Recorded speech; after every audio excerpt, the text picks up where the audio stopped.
Anji vlogs ఛానల్కి స్వాగతం సుస్వాగతం. ఈరోజు మనం ప్రత్యేక చేయబోతున్నటువంటి వీడియో సోషల్ అవేర్నెస్ ప్రోగ్రామ్ గురించి ఒక చిన్న వీడియో అయితే the great social awareness analyst అయినటువంటి మన శంకర్ గారు అయితే ఒక విషయం గురించి అయితే క్షుణ్ణంగా ప్రజెంట్ నేటి యువతకు ఉపయోగపడే విధంగా ఒక విషయాన్ని అయితే ఖచ్చితంగా చెప్పాలనుకున్నారు. అందువల్ల మనం ఈరోజు అయితే ఈ వీడియో ఎస్పెషల్లీ అయితే చేయబోతున్నాం. మన శంకర్ గారిని అయితే మీకు ఐడియా ఉండే ఉంటుంది. శంకర్ గారిని అయితే మనం ఫస్ట్ ప్రశ్న అడుగుదాం. ఆయన దానికి సంబంధించినటువంటి కొంచెం కన్క్లూజన్ అయితే కొంచెం గొప్పగా అయితే ఇస్తారు. శంకర్ గారు, ఇప్పుడు నేటి యువత పెడదవ పట్టడానికైతే కారణం ఏంటి అంటే, ఈ తల్లిదండ్రులు వీళ్ళని ఏం చేస్తారంటే కొంచెం స్కూల్స్కి పంపిస్తుంటారు, కాలేజెస్కి పంపిస్తుంటారు, పీజీ హాస్టల్స్కి పంపిస్తుంటారు. అంటే వీళ్ళు ఒక నెలకి ₹1,00,000, ₹1,50,000 ఇటువంటి వాళ్ళు డబ్బులు ఖర్చు పెట్టి మరి వాళ్ళని చదివించాలి అంటే గొప్ప వాళ్ళని చేయాలి అన్నట్టు. అంటే వీళ్ళు జనరల్గా పేరెంట్స్ తక్కువ స్థాయిలో ఉండి మా ఆ కొడుకులైనా ఎదగాలి, మాలాగా ఉండద్దు అని ఎన్నో హోప్స్ తోటి అయితే వీళ్ళని కాలేజెస్కి పంపిస్తుంటారు. తర్వాత కొంచెం ఉన్నత చదువులకైతే వేరే విదేశాలకు కూడా పంపించిన సందర్భాలు ఉన్నాయి. కానీ వీళ్ళైతే ఆ విధంగా కావట్లేదు, ఏదొక వ్యసనాలకు గురి కావడం కానీ ఇట్లా చదువుతున్నారు. అసలు ఈ ఎందుకు జరుగుతుంది? యువతలో వస్తున్నటువంటి మార్పు ఏంటి? వాళ్ళు ఎలా ఉంటే బాగుంటుంది అనేది మీ ఉద్దేశం? ఒకసారి మా ఆడియన్స్కి వివరిస్తారా? అంటే యువత గురించి చెప్పాలి అంటే మన యువకులం కాదు, పెద్దవాళ్ళం. యువతల యొక్క మనస్తత్వం ఎలా ఉందనేది ఈరోజు మనం చెప్పే అంత స్థాయిలో కూడా కారణం ఏంటంటే ఇప్పటికీ చేయదాడిపోయింది. ఎందుకు చేయదాడిపోయింది అంటాం ఏంటంటే, ఎప్పుడైతే ఇప్పుడు నాయకులు ఉన్నారు, ఒక టెక్నాలజీనో లేకుంటే ఏదైనా ఒక డెవలప్మెంట్ తీసుకొస్తానికి వాళ్ళ పరిధిలో వాళ్ళు చేస్తూ ఉంటారు. కానీ టెక్నాలజీగా వాడాలి, కానీ టెక్నాలజీని వీళ్ళు అతిగా వాడటం ఎక్కువైపోయింది. ఓకే, ఇంతకుముందు ప్రపంచం చూడాలంటే ఏదైనా ఒక మంచి సినిమాకి వెళ్ళినప్పుడు ఏదైనా ఒక సాంగ్ బ్యాక్గ్రౌండ్లో ఏదో ఒక అందమైన లొకేషన్ చూపించేవాళ్ళు. ఈరోజు అట్టలేదు. సెల్ ఫోన్ తీసుకుంటే ప్రపంచంలో ఏ మూలన ఏముందో కూడా కనిపిస్తూ ఉన్నాయి. దానివల్ల ఏమవుతుందంటే ప్రపంచంలో ఉన్నటువంటి అక్కడ సంస్కృతులు కావచ్చు, అక్కడ ఉన్నటువంటి బలి తెగింపు తిరుగులు కావచ్చు, మనం కూడా చూస్తున్నాం. ఒక రకంగా చెప్పాలంటే మొన్న ఒకటి ఫిబ్రవరి 14వ తారీఖు ఒకటి వచ్చింది. ఏంది? ఫ్రెండ్షిప్ డే, లవర్స్ డే, మళ్ళీ ఇంకా ఇవి చాలా చాలా ఉన్నాయి. ఈ డేలు ఏంటండి? దినాల్లాగా. ఇప్పుడు ప్రేమికుల దినోత్సవం ఉంది. ప్రేమికుల దినోత్సవం అంటే ఒక దినం ఎందుకు పెట్టాడు అంటే, ప్రేమికులు అనేవాళ్ళు ప్రేమను పొందాలి అంటే మీ ఇద్దరు ఇంట్రడక్షన్లో అయిపోయిన తర్వాత నువ్వు పెద్దవాళ్ళు అనుమతితో పెళ్లి చేసుకో. నువ్వు ప్రేమికుల రోజు ఏం చేస్తున్నావు? ఓ బీచ్కి వెళ్తున్నావు, ఒక తోటకి వెళ్తున్నావు, ఒక తోపులోకి వెళ్తున్నావు, గోడ కనెత్తున్నావు, వేసుకుంటున్నావు. ఓకే కదా. ఇప్పుడు ఇంకా ప్రేమ అంటారా, దాన్ని కామం అంటారా? నువ్వు కామం తీర్చుకోవడం కోసం ఒక రోజు పెట్టుకొని అక్కడ పోయావు, దాన్ని ప్రేమికులు ఎందుకంటారు? నిజమైన ప్రేమికులకి మరి ద్రోహం జరిగినట్టు కాదు. కొంతమంది ఉన్నారండి, నిజమైన ప్రేమికులు చాలామంది ఉన్నారు. ఎందుకంటే నేను చెప్పను, అక్కడ వాళ్ళకు కూడా తెలుసు, చూసే వాళ్ళకు కూడా తెలుసు, ప్రేమికులు ఎంతోమంది ఉన్నారు. నిజాయితీగా ఒక అమ్మాయిని ప్రేమించి లేదా ఆ అబ్బాయి ఒక అమ్మాయిని ప్రేమించి ఇద్దరు కలిపి ఒక అండర్స్టాండింగ్ వచ్చి పెద్దవాళ్ళ దగ్గరికి వెళ్ళి వాళ్ళని ఒప్పించారు, కాళ్ళు పట్టుకుని ఏదైనా కావచ్చు, లేదు ఎదిరించి పెళ్లి చేసుకున్నారు, కానీ నిలబడ్డారు. ఈ రోజున ఈరోజు నిలబడ్డారు. వాళ్ళని చూసి నువ్వు ఆదర్శంగా తీసుకోవచ్చు. నువ్వు అట్ట చేయట్లా. ఈరోజు ఏమైందంటే అట్రాక్షన్ ఎక్కువైపోయింది. అబ్బాయిలతో పాటు అమ్మాయిలు కూడా సమానంగానే. ఒకప్పుడు అమ్మాయిలు కారు నడపడం అంటే అమ్మో అనుకునేవాళ్ళం. ఏ రోజు అబ్బాయిలు కానీ అమ్మాయిల కార్లు ఎక్కువ నడుపుతున్నారు. నువ్వు కారు ఎక్కడ తీసుకునేవాడిని నేను చెప్పట్లా. నువ్వు జాబ్ చేసుకుంటున్నావు, నీ డబ్బులతో నువ్వే కొనుక్కుంటున్నావు, తల్లిదండ్రులు ఒప్పించుకుంటున్నావు, చేస్తున్నావు. But I don't care. ఎందుకంటే ఇక్కడ ఏమైందంటే విచ్చలవిడితనం పెరిగిపోయింది. స్వతంత్రంగా నువ్వు బయటికి వెళ్ళటం, ఎవరో ఇంకొకళ్ళతో ఇంటరాక్ట్ అవ్వడం, తర్వాత ఇంట్లో సరిగ్గా చెప్పకపోవడం. సో తల్లిదండ్రుల ముందు నువ్వు కన్నింగ్ మైండ్ తోటి తిరగడం అనేది కొంచెం అలవాటైంది. ఎందుకు అలవాటైందంటే తల్లిదండ్రులు వచ్చిన ప్రోత్సాహం. తల్లిదండ్రులు నా బిడ్డ ఒక రేంజ్లోకి వచ్చాడు, నాకన్నా గొప్పగా బతుకుతున్నాడు అనుకుంటున్నాను, కానీ చేయి దాటిపోతున్నాడని తండ్రి గుర్తించట్లేదు. ఓకే, ఎందుకు గుర్తించట్లేదంటే, ఇప్పుడు ఈయన కష్టపడ్డాడండి. ఫర్ ఎగ్జాంపుల్ మా ఫ్రెండ్ ఒకటి ఉన్నాడు, శ్రీనివాసరావు అని. వాడు చాలా కష్టపడుతూ మొగ్గని వేసుకుంటాడు, చదివించుకుంటున్నాడు, కాలేజీకి పోతుంది, వస్తుంది, మధ్యలో ఏం జరుగుతుందో తెలియదు కదా. ఈ తండ్రి టెన్షను. అమ్మాయి నిజాయితీగా చదువుకుంటుంది, కానీ ఈ అమ్మాయి పోయి వచ్చేటప్పుడు దారిలో ఉన్న కొంతమంది గంజాయి బ్యాచ్ ఉంటారు, డ్రింక్స్ బ్యాచ్ ఉంటారు. ఈరోజు మాకు మూలం ఏదైతే ఒక బ్రాందీ షాప్ పెట్టారు. సాయంత్రం వచ్చి ఎవరైనా సరే ఆ పక్క నుంచి రావాల్సింది, కాలువ కాడ నుంచి. అంటే మనం ఇంటికి రావాలి అంటే దాదాపు పక్క వచ్చి 1,00,000 మంది ఉంటారు. ఈ 1,00,000 మంది ఇటు నుంచి వెళ్ళాలి అంటే ఆ బ్రాందీ షాప్ దాటి వెళ్ళాలి. సాయంత్రం 6 దాటి పిల్లలు నడుచుకుంటూ రావాలని చాలా ఇబ్బంది పడుతున్నారు. దీనికి ఎవడ కారణం? ఓకే, ప్రభుత్వాన్ని నిందించడం. ఎందుకు? ప్రభుత్వానికి ఆదాయం కావాలి కాబట్టి ఒకటి ఇచ్చింది. వాళ్ళు కొన్ని రిస్ట్రిక్షన్స్ పెట్టాలి. నువ్వు ఇక్కడ కాదు వేరే చోట పెట్టుకోవాలని చెప్పాలి. రోడ్డు పక్కనే ఉంటే ఖచ్చితంగా దారిన సాయంత్రానికి వెళ్ళి పని చేసుకొని ఒక 700-800 తెచ్చుకుంటాడు ఓ బేల్ మేస్త్రి. వాడు వెళ్తూ బ్రాందీ షాప్ చూడంగా అక్కడికి వెళ్ళి సంపర్కించుకొని ఒక 200 తీసుకుని వెళ్తుంటాడు. మరి 500 ఎవరికి ఇచ్చినట్టు? అంటే గవర్నమెంట్ అనేది ప్రజల యొక్క ఆరోగ్యాన్ని, వాళ్ళ యొక్క సంపదను దోచుకుంటుందని నేను చెప్తాను. నా వ్యక్తిగత అభిప్రాయం, మీది కాదు. నా వ్యక్తిగత అభిప్రాయం ఏంటంటే ప్రభుత్వం వాళ్ళ దగ్గర నుంచి వాళ్ళ శ్రమను దోచుకుంటుంది, వాళ్ళ దగ్గర డబ్బుల్ని దోచుకుంటుంది. కష్టపడి సంపాదించుకొని 750 తీసుకొచ్చుకుంటే 750 రూపాయలు 250 రూపాయలు జేబులో పెట్టుకుంటాడు, 500 తాగుతున్నాడు అక్కడికి వెళ్ళి. అంతకుముందు ప్రభుత్వం అదే పని చేసింది. మరీ దారుణం. వాడికి ఆ కిక్కు సరిపోకపోగా గంజాయి తాగటం, డ్రగ్స్ వాడటం. ఈ రోజున పిల్లలు, యువత పాడైపోయి, ఎందుకు మనం చెప్తాం కుదరదు, కానీ ఈ వ్యవస్థ పాడైపోవడానికి మెయిన్ కారణం ఎవరు? నువ్వు కాదా?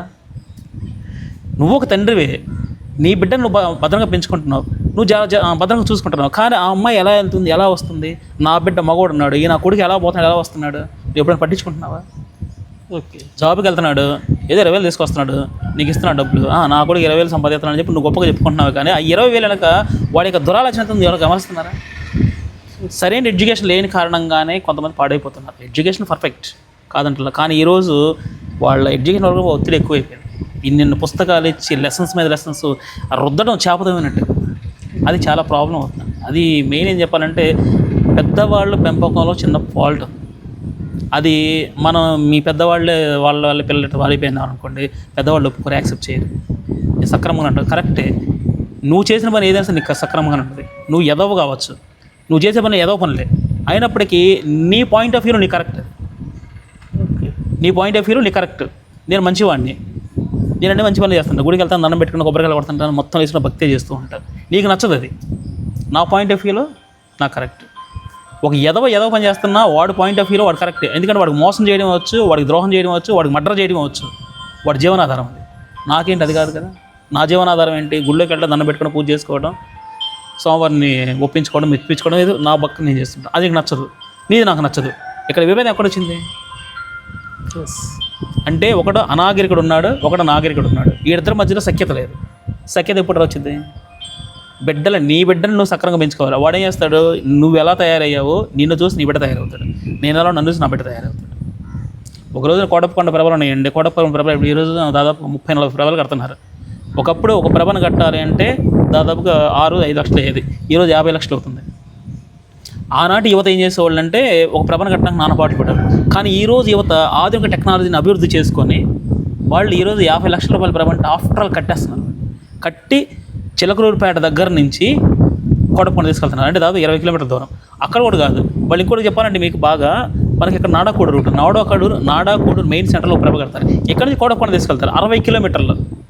అంత పెద్ద ప్రభని, 100 అడుగుల ఎత్తున్న ప్రభని కోటప్పకొండ తీసుకొచ్చి మళ్ళీ ఇక్కడ పెడతారు. ఈరోజు యువత ఏ రేంజ్లో ఉంది, ఒక యువత ఎక్కడ ఉంది? యువత పెడదారి పట్టడానికి మెయిన్ కారణం ఎవరు అంటే పెద్దల లోపం. నిజాయితీ గల పెద్దలు ఉంటే పిల్లలు కూడా పెద్దలా తయారవుతారు. చండాలుడు తయారైతే వాడు చండాలు తయారవుతాడు. వాడిని ఎలా బాగు చేయాలి, ఈ నెల నాశనం చేయాలి. ఇది ఏం చేస్తుంది? ప్రభుత్వం తీసుకుంటుంది. మంచోడిని చెడగొట్టాలి, చెడ్డోడిని బాగు చేయాలంటారు. అంటే చెడ్డోడిని ఇంకా చెడగొడుతుంటారులే, మంచోడిని కూడా చెడగొట్టేస్తే శుభ్రంగా ఎప్పుడు తీసుకుంటాం అంటే వాడికి ఏమైనా మంచి ఆదాయం వస్తుంటుంది, ఏదో పథకాలు అంటాడు, తొక్కంటాడు, తోలు అంటాడు, అది వచ్చేది ఉండదు, పోయేది ఉండదు. కానీ ఇక్కడ ఎవరు నష్టపోతున్నాడు? స్వతంత్రం నష్టపోతుంది నువ్వే. నీ టాలెంట్ నువ్వు గుర్తించట్లా, నీ శ్రమ నాశనం అయిపోతుంది, నీ గుర్తింపు నాశనం అయిపోతుంది, మొత్తం నాశనం అయిపోతున్నాయి. దీనివల్లే సమాజం పాడైపోతుంది. సమాజం పాడైపోవడానికి మెయిన్ కారణం ఏంటంటే ఈ రోజు ఉన్నటువంటి దురవ్యసనాలు. ప్రతి ఒక్కరు గవర్నమెంట్ మీద ఆధారపడిపోవడం, వ్యక్తిగతంగా ఎవరు కూడా పనిచేసుకోవట్లేదు. గవర్నమెంట్ పథకాలు వస్తాయి, నాకు అమ్మఒడి వచ్చింది, అమ్మఒడి వచ్చింది, నాన్నత ఏదేంటండి వాళ్ళు ఫ్రీగా ఇచ్చారంటే నిజంగా పేదవాళ్ళు చాలామంది అంటారు, చదువుకోని వాళ్ళు ఉంటారు, వాళ్ళకి ఇస్తున్నారు. అది దృష్టిలో పెట్టుకోకుండా నిజంగా చదువుకునే వాళ్ళని ఒక ఎడ్యుకేషన్ ఇవ్వడం కోసం గవర్నమెంట్ ఒక పథకం పెడుతుందో ఇస్తుంది, ఓకే, అంతవరకు బాగానే ఉంది. కానీ బాగా డబ్బున్న వాళ్ళు కూడా ఊరకనే వచ్చిందని ఎందుకు పోగొట్టుకోవడం, వీళ్ళు కూడా ఎగబట్టడం. ఎక్కడైతే ఈ స్వార్థం అలవాటైపోయిందో మనిషిలో ఉండవలసినటువంటి ఒక రాక్షసు బయటకు వచ్చేస్తున్నాడు అనమాట. అంటే వాళ్ళు స్వార్థం పెరిగిపోతుంది. ఆ స్వార్థం వల్ల నేను మంచిగా ఉండి హ్యాపీగా ఉన్నాను అనుకో, నా బిడ్డ కూడా మంచిగా తయారవుతాడు, లేదనుకో చెడ్డగా ఉంటాడు. ఇప్పుడు నీ బిడ్డ ఎలా ఉన్నాడు అనేది నీకు ఎలా తెలియాలంటే జస్ట్ నువ్వు నీ బిడ్డను చూస్తే నువ్వు మంచివాడో చెడ్డవాడో తెలిసిపోయింది. అంటే నేను మంచివాడినా చెడ్డవాడినా అని తెలుసుకోవాలంటే నా ఎదురు ఒకడు వస్తున్నాడు, అతను నేను చూసే విధానాన్ని బట్టి నేను మంచివాడిని చెడ్డవాడిని తెలిసిపోయింది. ఇప్పుడు ఫర్ ఎగ్జాంపుల్ ఎదురు ఒక అతను ఉన్నాడు, అతను చూస్తున్నాడు, అది చూస్తానికి ఏంటంటే ఇలా కనిపించగానే ఆడ ఆలోచన విధానాలు ఏం చూస్తుంది. లేదు ఒక అమ్మాయి వస్తుంది, అమ్మాయిని చూడంగానే నమస్కారం మేడం గారు అంటాం, కొంతమంది చేస్తాను అందరూ ఫిగర్ అనుకుంటాం. 2 వర్డ్స్ అక్కడే ఉంటాయి.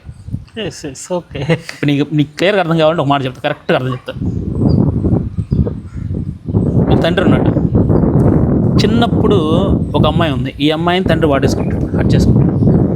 లేదు పెద్ద పెళ్ళిడికి వచ్చిన కూతురుని తండ్రి హర్ట్ చేసుకుంటాడు, భార్యను హర్ట్ చేసుకుంటాడు, చెల్లిని హర్ట్ చేసుకుంటాడు, అమ్మమ్మని హర్ట్ చేసుకుంటాడు. ఎవరిని హర్ట్ చేసుకున్నప్పటికీ కూడా వీడియోని పాడైపోయాడా? శరీరం ఒకటే.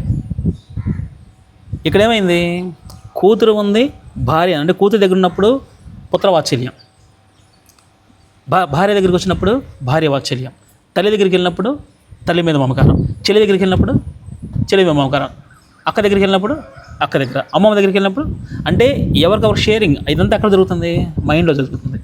కూతురు వాడేసుకున్నప్పుడు ఆమెకి ఎటువంటి భావాలు కలగాలి అన్ని భావాలు కలుగుతున్నాయి. భార్య దగ్గరికి వెళ్ళినప్పుడు ఎటువంటి ఆలోచన కావాలి అటువంటి ఆలోచన వస్తుంది. తల్లి దగ్గరికి వెళ్ళినప్పుడు ఆమె బాధలు మొక్కడం అంటే భక్తితత్వం. ఇవన్నీ ఎక్కడ వస్తున్నాయి? మైండ్లో వస్తున్నాయి. ఎందుకు వస్తున్నాయి మైండ్లో? నువ్వు సక్రమంగా ఉన్నావు కాబట్టి. అదే నువ్వు నికృష్టుడు అనుకో, బిడ్డను వాడేసినప్పుడు ఎక్కడ చేద్దామని చూస్తూ ఉంటాడు. భార్య ఉందనుకో ఈయన అనుకుంటాడు. తల్లిని వాడేసుకున్న వాడికి ఆలోచన కలుగుతుంటాయి. తల్లి నడుస్తున్నా కూడా తల్లిని యొక్క హావభావాలు చూసి ఈడు సొల్లుగర్చుకోవడం ఉంటాడు. ఆడి వల్ల నాశనం అయిపోతుంది లోపల. ఎందుకు అయిపోతుంది? ఇదంతా ఎక్కడ వస్తుంది? గవర్నమెంట్ చేసిన చిన్న చిన్న మిస్టేక్స్ వల్ల. విచ్చలవిడిగా మందు ఎక్కడ పడితే అక్కడ దొరకటం, యువత మీద నియంత్రణ లేకపోవడం, గంజాయి దొరుకుతుంది, డ్రగ్స్ దొరుకుతున్నాయి, ఎక్కడ వచ్చిన అరాచకం. ఇది మారాలంటే ఏం చేయాలి? ప్రభుత్వం స్ట్రిక్ట్గా ఉండాలి. కొన్ని చోట్ల స్ట్రిక్ట్గా ఉంటుంది, కానీ వీళ్ళ కళ్ళు కప్పు కూడా తిరుగుతున్నారు ఈ మధ్య. అంతకుముందు ఏదో కొన్ని ప్రభుత్వాలు వచ్చిన తర్వాత కొన్ని చేస్తూ ఉంటారు, కొన్ని ఏమన్నా జారిపోతూ ఉంటాయి. కానీ ఎక్కడ కూడా ఏంటంటే ఈ యువతల పట్ల ఆ యువతల్ని ఓటు బ్యాంకుగా ఉపయోగించుకుంటున్నారు తప్పించి వాళ్ళ భవితకు బాట వేయట్లేదు. కొన్ని ప్రభుత్వాలు కేవలం యువతకు బాట వేయడమే మెయిన్ ఇంపార్టెంట్, కానీ కొంతమందికి అయితే మాత్రం ఆ యువతల ఓటే నాకు కావాలి. సో దానివల్ల ఏమవుతుందంటే రాజకీయ చదరంగంలో నేటి యువత పాడైపోతుంది అనేది నా ప్రగాఢ విశ్వాసం. నీకు నమ్మచ్చు నమ్మకపోవచ్చు, నాకు అనవసరం. కాబట్టి మన శంకర్ గారు ఇచ్చినటువంటి ఒక వాల్యుబుల్ అనాలిసిస్ అనేది మీకు రీచ్ అయిందని అనుకుంటాను. నెక్స్ట్ మరో అద్భుతమైన వీడియో అయితే మరొక సామాజిక సంఘటనతో అనేది మీ ముందుకైతే వస్తాం. అంతవరకు నేను చెప్పింది అయితే ఒకసారి మీరు ఆలోచించండి. ఎందుకంటే యువత పాడైపోవడానికి మెయిన్ కారణం ఏంటంటే పొలిటికల్ స్వార్స్. సో తద్వారా మీరు కొంచెం ఆలోచించండి. నేను చెప్పింది రైటా రాంగ్ అనేది అనాలిసిస్ పక్కన పెట్టండి, కానీ మీరు వెళ్తున్న దారి రైటా రాంగ్ అనేది ఫస్ట్ మీరు తెలుసుకోండి. మీ తల్లిదండ్రులు ఎంత కష్టపడుతున్నారు, మీకోసం ఎంత త్యాగాలు చేస్తున్నారు అనేది తల్లిదండ్రుల యొక్క శ్రమను గుర్తించండి. అంతే తప్పించి తల్లిదండ్రులు ఏదో పెడుతున్నారులే, మనం తింటున్నారులే, నాకు బండి కావాలి, తొక్క కావాలి, తోలు కావాలి, ఐఫోన్ కావాలి, ఏం పిక్కుంటారు? ఐఫోన్లో వచ్చినా రూపాయి ఫోన్లో వచ్చినా మాట్లాడడానికే కదా. చెత్తనాయాలు సరిగ్గా చూసి తల్లిదండ్రులు ప్రేమించడం, అమ్మకు దండం పెట్టడం నేర్చుకోండి. మన సంస్కృతి మర్చిపోకండి. భారత్ మాతాకి జై.